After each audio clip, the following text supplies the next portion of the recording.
So, welcome guys to our channel, Radio Communication. So, sa ngayon magtuturo tayo kung paano maglagay ng PL259 connector sa RG58. Ayan, sasample ko lang na ganyan. Pero, ganyan na magiging itsura niya. Ayan. So, subaybayan natin at ituturo ko kung paano step by step. A few moments later. So, ayan guys, ang una nating gagawin, tanggalin natin yung kanyang reducer, then yung kanyang ring. So gaya ng sabi ko sa una sa RG8, so kailangan natin unahin yung ring.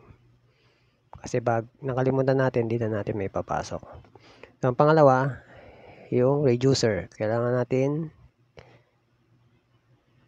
kiskisin yan para madaling mahinang yung kanyang ground. Kasi dyan natin hihinang yung ground ng cable. Yan, tapos hinangan na natin siya gamit ang soldering iron.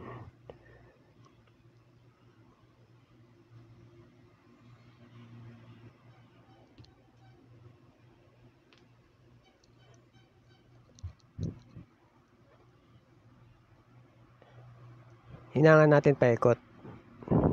Yang pero wag naman makapal, baka di na pumasok yung ating RG58.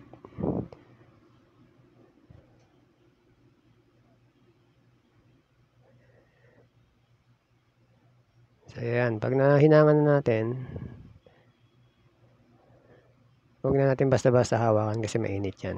Gamit tayo ng plies or kung ano mang holder na bakal para di tayo mapasok.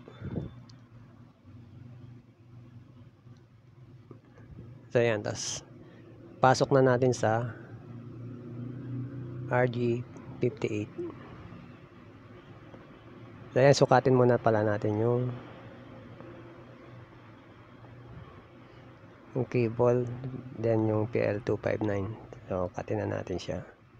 So pwede na may pasok agad yung reducer. So ginawa ko muna, tinanggal ko muna yung balat bago ko pinasok yung reducer. Yan. Pwede naman yun na mauna muna yung reducer bago yung pagtanggal ng balat ng cable. So ayan, tapos ganyan na natin, panoorin nyo. Ayan. Kasi hinangan na natin paikot yung ground na yan, kapit dun sa reducer.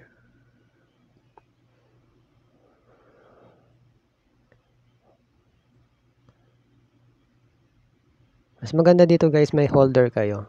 Kasi sa akin, medyo sanay na ako. Hindi na ako medyo na sanay na ako, hindi na ako gano'n nahihirapan mag-inang nito. Yan. Pero pag first time mo mag-inang nito, kailangan mo ng tigahawak.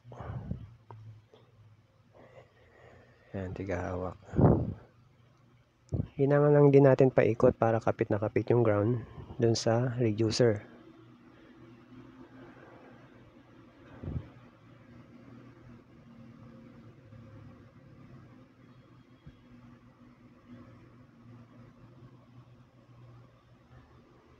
Yan guys, palamigin na natin ng konti. Then, straight lang natin yung kanyang, yung pinakagitna. Tuwid lang natin. Tapos tanggalin natin yung mga hibla, yung mga nakausli.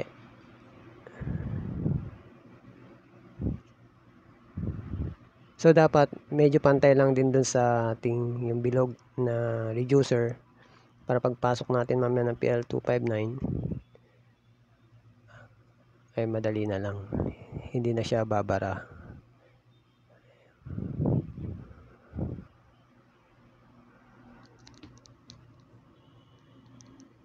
So ayan, nakadikit na siya, okay na siya. Sa susunod natin gagawin, kakat natin yan, medyo yung plastic na yan gitna natin ikat yung pinaka hat, yung cover ng hat, gitna. Yan.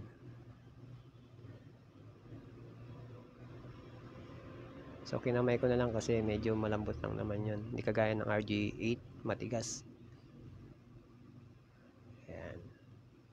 lagay na natin yung PL259. So higpitan lang natin yung ground pagkakapit. At pag nakakapit na natin, pwede natin i-cut yung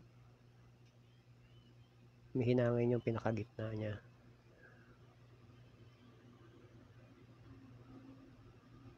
So hinangin na natin yung gitna. Yung bilog sa mga gitna, yung mga bilog, kahit di na natin hinangin yan kasi yung ground nakakapit na dun sa mismo reducer natin. Kahit di na natin hinangin yung mga bilog-bilog sa gitna.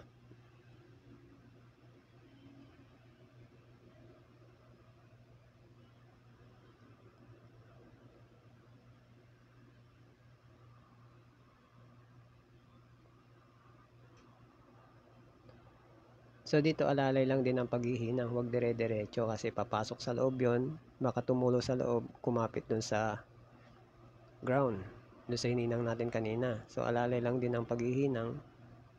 Dapat medyo nakababa yung connector pag naghihinang tayo. Yung pinaka-hot nasa baba, nakayuko. Then dahan-dahan yung hinang para tumigas na yung loob, yung pinakaunahan na lang yung may hinang natin. Ayan. Kasi pag binabad natin yan, may tendency na pumatak doon sa gitna. Yung gitna pumatak doon sa pinaka-ground sa loob. Magkakaroon siya ng short.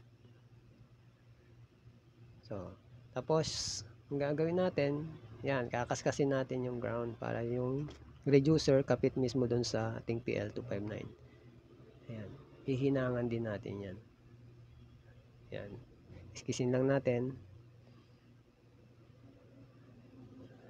Sinangan natin yung pinaka-lock niya para hindi matanggal.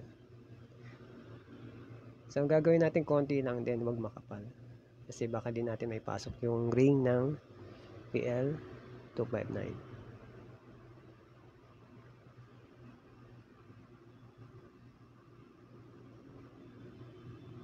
Huwag din ibababad guys kasi baka masunog natin yung balat ng RG58. Yung tamang ano lang, tamang hinang lang. Yan guys, so okay na to.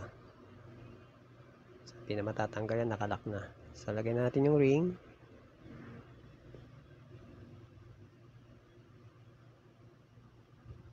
Yan guys, so pag medyo makapal, di na natin may papasok yung ring. So yung tamang hinang lang. Tapos iskisin lang natin pinaka-gitna para okay na.